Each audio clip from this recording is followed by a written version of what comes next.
Banyak orang karena tidak mengenal, karena tidak ada hubungan yang dekat dengan Tuhan, sehingga hidupnya dia punya banyak keraguan, dia punya banyak kekhawatiran, dia punya banyak pertimbangan, dia punya banyak kegelisahan. Dia membawa saudaraku hari-hari beban berat, dan sehingga hidupnya saudaraku dia susah. Bahkan untuk istirahat dan menjadi tenang pun susah. Ini yang ku kehendaki, yaitu mengenal Dia dan mengenal kuasanya. Saudara, ada kuasa Tuhan. Ternyata hidupmu disertai dengan kuasa. Ada kuasa yang menyertai hidupmu, dan kuasa yang sama yang membangkitkan Yesus dari kematian itu menyertai hidupmu. Mengenal kuasa yang menyertai, ada manifestasi kuasa Allah yang saudaraku berjaga-jaga, yang saudaraku memberikan kesembuhan. Tuhan, Dia sudah menyerahkan dan Dia ada maju di depan. Kemurahan Tuhan itu akan terus-menerus ada di tengah-tengah kita, menyertai setiap saudara-saudara yang percaya. Amin. Tuhan berkata demikian, saudaraku, majulah. Saat musuh datang menyerang, Tuhan berkata apa? Majulah. Tetapi kata yang menarik di sini, saudara, dia berkata, sebab aku pasti akan menyerahkan orang Filistin itu ke dalam tanganmu. Musuh yang sama, orang Filistin, datang ke tempat yang sama dan melakukan hal yang sama. Daud tidak mengandalkan pengalamannya, tidak mengandalkan apa yang sudah dia dapatkan sebelumnya. Dia kembali bertanya kepada Tuhan. Dan apa kata Tuhan? Tuhan berkata, jangan maju. Prinsipnya sama. Tadi di dalam ayat yang ke-19 Tuhan berkata, for I will doubtless deliver unto your hand, your enemies. Tuhan akan menyerahkan. Tetapi di dalam saudaraku ayat yang ke-24 dikatakan demikian. Tuhan telah keluar berperang di depanmu. Kenapa jangan maju? Karena Tuhan telah keluar di depanmu dan Dia berperang. Amin, saudaraku. Pertama, engkau maju. Kenapa engkau maju? Karena Tuhan tidak ada keraguan menyerahkan musuhmu kepadamu. Sebenarnya prinsipnya sama. Tetapi saudaraku, dua-duanya adalah Tuhan yang mengerjakan. Yang penting di dalam hidupmu, pesan ini pagi hari ini disampaikan buat hidupmu, saudaraku. Tuhan ada menyertai hidupmu. Caranya bukan caramu. Hanya engkau pegang janjinya. Dia berkata, aku tidak ada keraguan untuk menyerahkan musuhmu. Atau dia berkata, aku telah maju di depanmu. Aku telah berperang di depanmu. For shall the Lord go out before you. Dia, Yehovah, Yatsa, Dia. Yang paling penting saudaraku, di dalam setiap keadaanmu, dalam setiap kondisimu, di dalam setiap keterbatasan yang engkau alami, Dia adalah sepribadi yang menyelamatkan hidupmu. Inilah penyelamatan yang utuh, saudaraku. Doubtless deliverance. Apa itu, saudaraku? Dia berkata, I will doubtless deliver all your enemies unto your hand. Amin, saudaraku. Banyak orang karena tidak mengenal, karena tidak ada hubungan yang dekat dengan Tuhan, sehingga hidupnya dia punya banyak keraguan, dia punya banyak kekhawatiran, dia punya banyak pertimbangan, dia punya banyak kegelisahan. Dia membawa, saudaraku, hari-hari beban berat, dan sehingga hidupnya, saudaraku, dia susah. Bahkan untuk istirahat dan menjadi tenang pun susah. Apalagi tidur, saudaraku, dia senantiasa gelisah. Kenapa, saudaraku? Karena tidak mengenal. Satu kali lagi Tuhan mau mengingatkan setiap saudara yang mendengarkan. Paulus berkata demikian di dalam Filipi ketiga ayat 10. Ini yang ku kehendaki, yaitu mengenal Dia. Aku hanya mau mengenal Dia. Amin, saudaraku. Mengenal. Ternyata saudaraku, mengenal pribadi yang demikian, yaitu pribadi yang senantiasa membela hidupmu, membela anak-anakmu, membela kepentinganmu, yang senantiasa berjalan di depanmu, saudaraku, itu akan mengubahkan hidupmu. Banyak orang karena dia tidak mengenal pribadi Tuhan, sehingga mereka mencurigai Tuhan. dan hidup di dalam kekecewaan, hidup di dalam kemarahan, hidup dengan membawa beban berat karena begitu takut saudaraku, sehingga dia memikulnya. Tuhan, dia sudah menyerahkan dan dia ada maju di depanmu. Mengenal pribadi melalui firman, mengenal kuasa yang menyertai, ada manifestasi kuasa Allah yang saudaraku berjaga-jaga, yang saudaraku memberikan kesembuhan, yang saudaraku kuasa Allah ini saudaraku menyertai hidupmu dan menjauhkanmu dari segala hal-hal yang jahat yang akan mencelakakan hidupmu. Dan ada keintiman persekutuan dengan apa saudaraku? Penderitaan Yesus. Bukan saudara disuruh menderita. Dengar baik-baik. Engkau bersekutukah dengan penderitaan Tuhan Yesus, di mana Yesus menderita begitu sengsara saudaraku sebelum dia mengalami kematian. Merenungkan, bersekutu, terus menerus melihat bagaimana segala penderitaan Yesus itu dilakukannya engkau. Begitu berharganya hidupmu saudaraku. Ini akan menjadikan, kalau engkau terus hidup seperti ini saudaraku, melihat dirimu, self. Saudara, kalau engkau melihat penderitaan Yesus, tidak penting lagi. Kenapa? Disitulah serupa, menjadi serupa dengan kematian Yesus. Yang mati siapa saudaraku?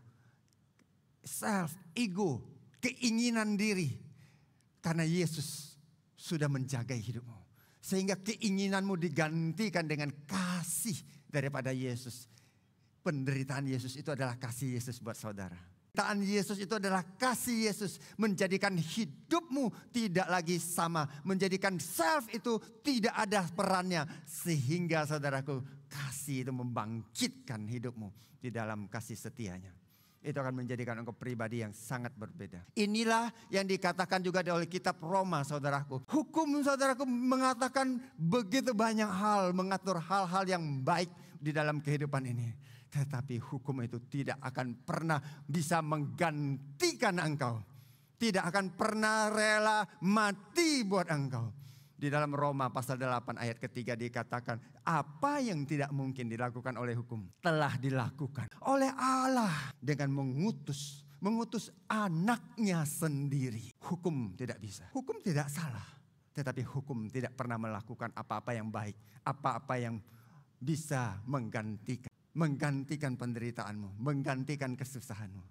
Adam yang diciptakan dalam daging ini saudaraku telah jatuh dan telah berbuat dosa. Sehingga ada hukuman terhadap daging saudaraku. Nah, hukuman terhadap daging ini saudaraku harus dijalankan. Siapa yang menjalankannya? Tuhan harus menjalankan karena dia pribadi yang adil. Tetapi saudaraku, manusia kalau semuanya hukum akhirnya semua binasa. Satu pribadi ini datang.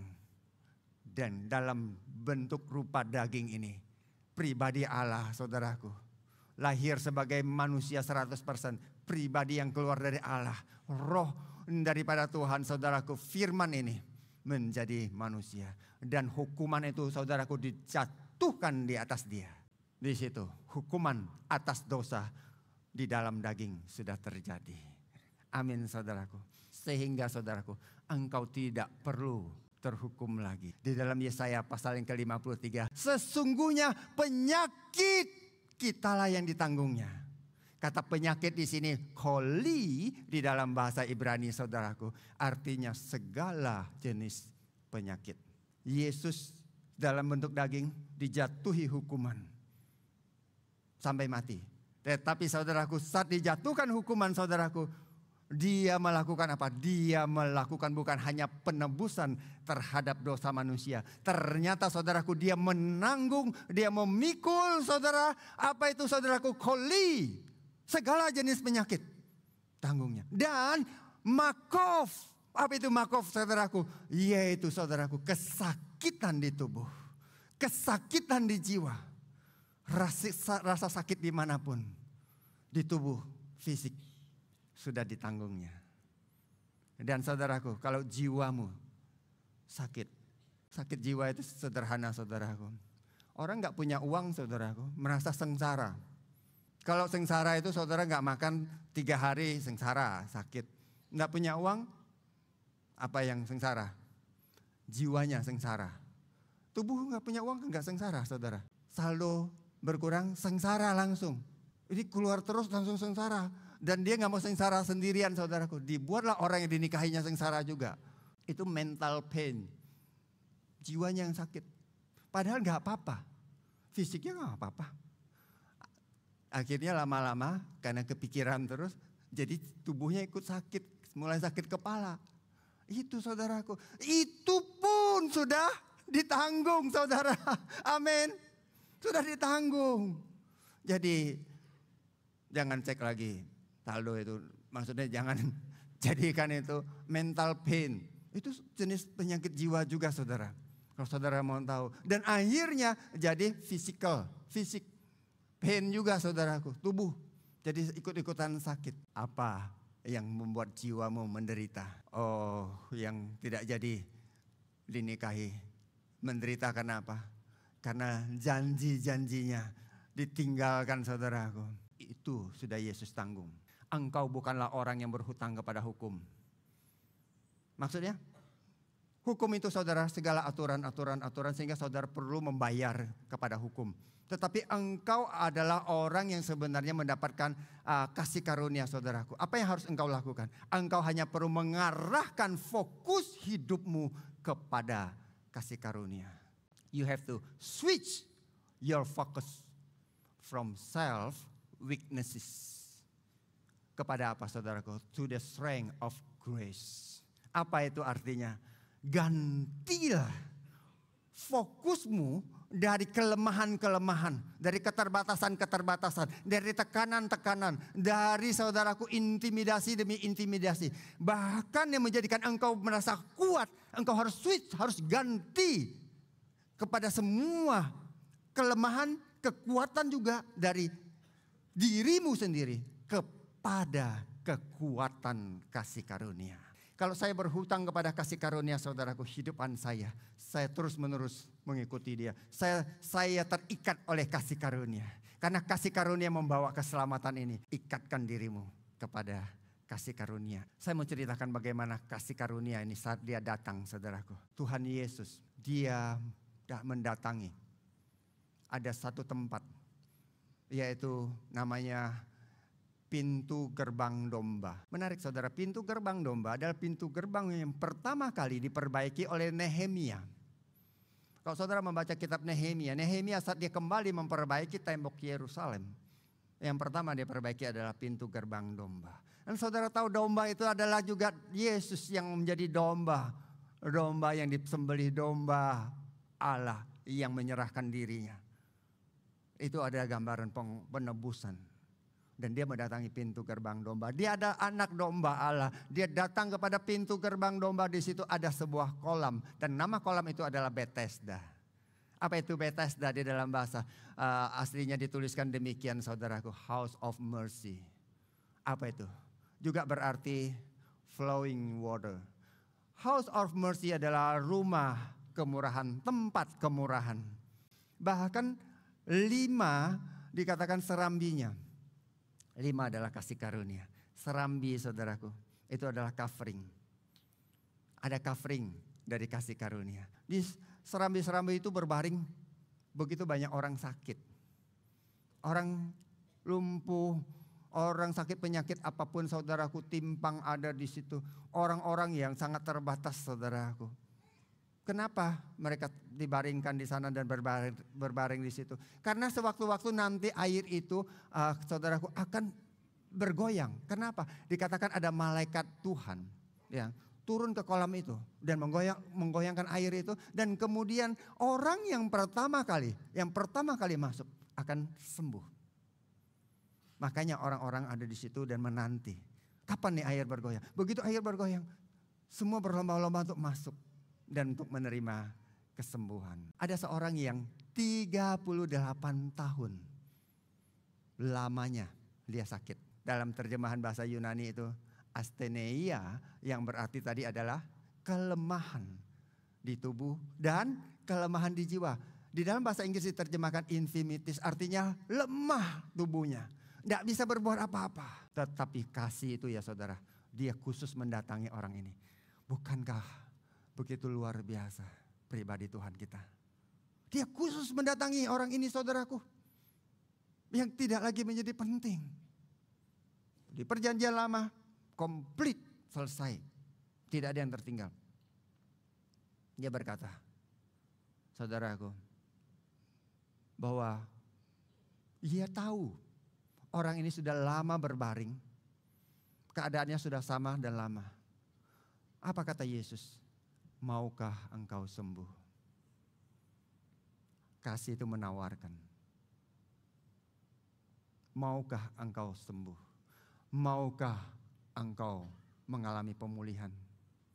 Dengar saudara, maukah engkau mengalami satu terobosan yang dari Tuhan? Maukah engkau anak-anakmu dipulihkan? Maukah engkau dipulihkan kehidupan pernikahanmu? Maukah engkau mengalami pemulihan secara finansial? Maukah? Tuhan hanya bertanya. Saudaraku, tetapi pertanyaan ini adalah pertanyaan yang tulus dan murni. Dia memberikan satu pilihan. Tapi cara manusia ada aja saudaraku berdalih. Sehingga samalah dengan orang lumpuh 38 tahun ini saudaraku. Apa jawab dia? Tidak ada orang. Banyak orang. Tapi tidak ada orang yang menolong dia. Maksudnya mau menurunkan dia ke kolam. Sehingga dia begitu aja. Ditanya mau sembuh enggak? Ya orang bilang mau. Dia bilang tidak ada orang. Nyambung enggak jawabannya saudara? Enggak nyambung. Tuhan tanya mau sembuh enggak? Karena pikirannya selalu tertuju kepada air yang bergoyang. Sehingga pikirannya menurut dia nyambung. Tetapi menurut Tuhan disconnected. Berapa sering di dalam hidupmu Tuhan mau engkau mengalami terobosan. Tetapi engkau selalu lihat keadaan. Selalu lihat batasan. Selalu lihat orang lain. Tuhan cuma tanya mau tidak. Saat ini Tuhan tanya maukah. Sekarang ini, sekarang. At this moment. Ini bukan lagu loh saudaraku. Ya. Maukah? Bukan judul lagu maksud saya. Mau gak? Mau gak? Sembuh. Mau gak? Tuhan personal. Mau gak? Mau gak? Bukan sembuh hanya dari sakit penyakit. Disease. Yaitu tadi apa saudaraku koli. Tetapi sembuh juga dari sakit penyakit jiwa. Kepedihan di jiwa. Kepedihan di batin itu saudaraku. Istilah yang lain. Sembuh dari semua keadaan. Saudara, Tuhan itu serius. Sekalipun kau beralasan, dia tetap mendatangi. Makanya dia tidak berhenti kepada orangnya. Mau tidak kamu punya bagian yang benar di dalam kerajaan Allah? Oh beda, saya terlahir begini, oh keluarga saya begini, alasan. Tetap Tuhan berkata, bangunlah, angkatlah tilammu dan berjalanlah. Wow, pada saat itu juga saudaraku, orang itu apa? Sembuh, mengangkat tilamnya dan berjalan. Wow, ini kasih sayang Tuhan. Karena manusia terlalu banyak saudaraku memperbandingkan kepada orang lain, kepada hal-hal yang lain. Lihatlah Tuhan sedang berbicara personal dalam hidupmu. Mau gak kau sembuh? Cuma berkata, iya aku mau, aku terima itu, aku terima. Saudara, jangan dan engkau tidak perlu lagi menjadikan keadaan apapun saudaraku yang terjadi dalam hidupmu sebagai alasan atau sebagai batasan. Engkau tidak perlu menjadikan itu. Dan saya menyampaikan kepada setiap saudara saat engkau mendengarkan. Engkau berilah tempat bagi kasih karunia untuk bekerja di dalam hidupmu. Berilah tempat kepada kasih karunia itu. Untuk bisa mengangkat hidupmu. Untuk bisa menyembuhkan engkau. Untuk bisa memberkati hidupmu. Untuk bisa dia berkatakan Yehovah Yatsa bermaju dan berperang di depanmu. Dan berkata bahwa Tuhan dia mendeliver. Dia doubtless deliver all your enemies. Dia tidak ada keraguan untuk memberikan kemenangan. Amin saudaraku. Rise up from your circumstances. Bangkit dari setiap keadaanmu itu. And walk into God's favor. Berjalanlah di dalam kasih karunia, kemurahan, perkenanan Bapa itu. Walk into, berjalan kepada God's favor. Ada kemurahan Tuhan, ada kasih setia Tuhan. Engkau yang mendengarkan banyak kemurahan, banyak kasih setia. Engkau tidak perlu hidup dengan pola yang sama, dengan cara yang sama, dengan kebiasaan yang sama, dengan kejatuhan yang sama, dengan pikiran yang lama. Tidak perlu lagi. Amin. Tidak perlu. Engkau hanya perlu masuk, walk into God's favor. Engkau hanya perlu berjalan masuk kepada tempat di mana Tuhan sudah memberikan engkau kemurahan. Rela berjalan di situ. Engkau tidak lumpuh, tidak lemah seperti orang yang berpenyakit itu. Tetapi banyak kali kelumpuhan di jiwa itu terjadi, saudaraku. Ayo kita lihat bagaimana Tuhan Yesus ada hadir buat orang yang lumpuh itu. Kita lihat bersama-sama.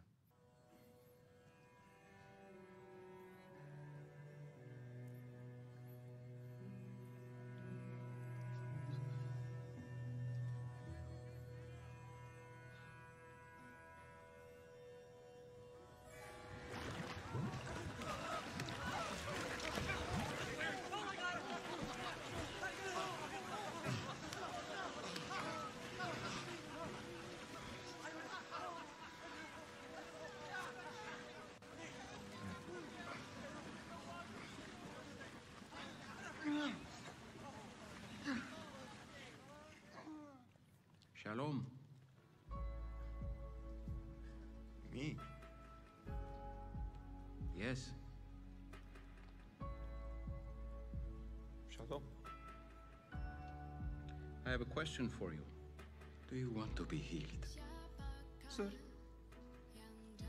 I have no one to help me into the water when it's stirred up. And when I do get close, the others step down in front of me. And so, Look at me. Look at me. That's not what I asked. I'm not asking you about who's helping you or who's not helping or who's getting in your way. I'm asking about you.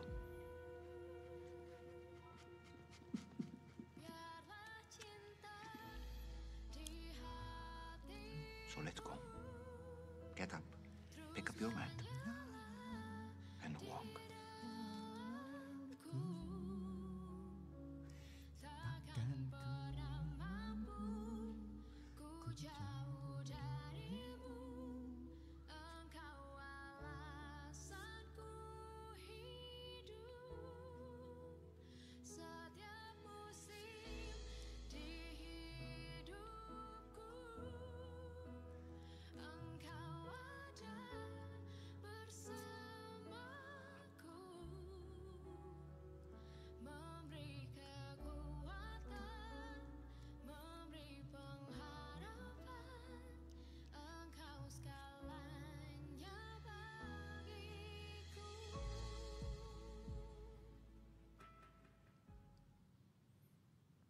Dan hari itu adalah hari Sabat. Ada persoalan lain. Itu terjadi pada hari Sabat. Hari Sabat Tuhan ciptakan, Tuhan berikan. Bahkan dia berkata dia beristirahat di hari yang ke-7. Tetapi orang berkata hari Sabat tidak boleh engkau memikul tilammu. 38 tahun tidak bisa berjalan. Hidup di dalam kesia-siaan. Lumpuh, lemah, tidak berguna saudaraku. Dan di hari Tuhan mau setiap kita beristirahat melihat betapa besarnya kuasanya. Orang ini bangkit dan berjalan.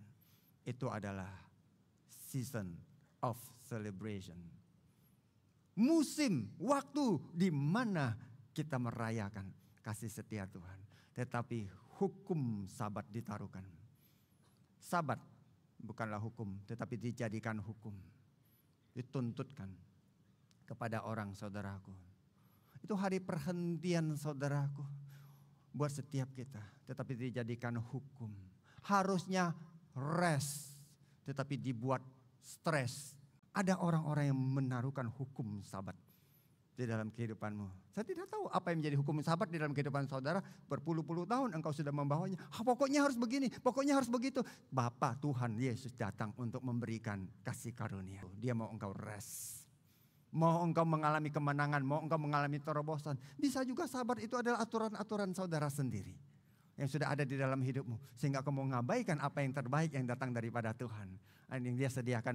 Tetapi saudaraku, saat Tuhan bertemu sama dia di dalam bait suci, saudaraku, di bait Allah itu, Tuhan berpesan menarik, saudaraku, di ayat 14 dari Yohanes pasal 5 ini. Dia berkata demikian. Engkau sudah sembuh. Janganlah berbuat dosa lagi. Ya.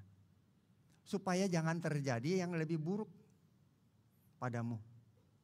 Artinya apa? Nah, saya mulai melihat sesuatu yang lebih jauh dari orang ini, saudaraku. Kenapa Tuhan Yesus berpesan seperti itu kepada orang ini? Saudara, dia berpesan yang saya masih ingat, saudara boleh ingat yang lain. Kepada seorang perempuan yang tertangkap saat berzina, saudaraku. Dan ditaruhkan di hadapannya dan setiap orang menuntut orang perempuan itu dirajam dengan batu. Karena itu adalah hukum Taurat. Tapi setelah itu Tuhan juga tidak melakukan dan berkata kepada orang-orang itu, kamu yang tidak pernah berbuat dosa, lakukan aja dulu. Dan setelah orang-orang itu pergi, Tuhan berpesan begini. Dan aku pun tidak menghukum engkau. Tetapi Tuhan berkata, pergilah dan jangan berbuat dosa lagi. Karena apa? Kalau dia tertangkap, artinya dia akan lebih dapatkan hukuman dan Tuhan Yesus tidak bisa mengcover dia. Artinya orang itu sering berbuat dosa. Sudah berbuat dosa sebelumnya. Nah, saat dia berkata kepada laki-laki 38 tahun sakit ini, saudaraku, jangan berbuat dosa lagi. Dengar baik-baik. Apa maksudnya? Artinya penyakitnya adalah dari dosa. Penyakit wanita itu saat ditangkap di bawah itu karena dia berbuat dosa, tertangkap berzina. Penyakit orang ini kita tidak tahu apa dosanya. Tetapi terjadi oleh karena dosanya. Sehingga Tuhan berpesan, kamu sudah sembuh. Jangan berbuat dosa lagi. Supaya jangan terjadi yang lebih buruk. Nah, saudara, banyak anak-anak Tuhan tidak paham. Dia berpikir bahwa Tuhan menghukum. Tuhan Yesus tidak menghukum. Tetapi konsekuensi dari dosa itu yang menuntut dan menghukum. Karena engkau menjatuhkan dirimu. Dosa itu ada tuntutannya, saudaraku. Memberikan dirimu ke dalam di situ. Tinggalkan dosamu itu. Karena itu ada konsekuensi-konsekuensi. Dan Tuhan Yesus berpesan, engkau sudah sembuh. Jangan berbuat dosa lagi. Supaya padamu itu jangan terjadi yang lebih buruk. Kau percaya bahwa ada doubles deliverance. Kau percaya bahwa ada penyelamatan yang sempurna, saudaraku. Dia bukan hanya menyelamatkan kita saat kita mati, kita masuk surga. Itu pasti, saudara, karena kepercayaanmu, imanmu. Tetapi lebih daripada itu, dia memberikan segala yang baik. Dia memagari hidupmu, menjaga hidupmu. Dan dia datang, saudaraku, dia menyembuhkan. Yaitu dari koli, dari makov, saudara. Dan kemudian saudara, dia mau angkat hidupmu. Saat engkau meninggalkan dosa, engkau akan membawa kehidupan Kristus. Apakah engkau mau meninggalkan dosa? Dan setiap tuntutan dari hukum itu. Apakah engkau mau menetapkan hati untuk bertekun di dalam kasih karunia dan kemurahan Tuhan? Withdraw from sin and its law. Settle in God's grace. Love and mercy. Tinggalkan pikiran-pikiran yang liar. Tinggalkan segala hal-hal yang menjadi angan-angan di dalam kehidupanmu. Tinggalkan itu. Ini akan terjadi dalam kehidupanmu. Penyelamatan yang sempurna itu bukan dimulai nanti setelah kita mati. Tetapi dimulai saat dimana saudara ada sekarang ini. Penyelamatan yang sempurna itu terjadi dalam hidupanmu. Sehingga hidupmu, saudaraku, diangkat oleh kasih karunia. Dialah yang memikul kelemahan setiap kita. Dan menanggung penyakit setiap kita. Dia datang untuk itu, saudaraku.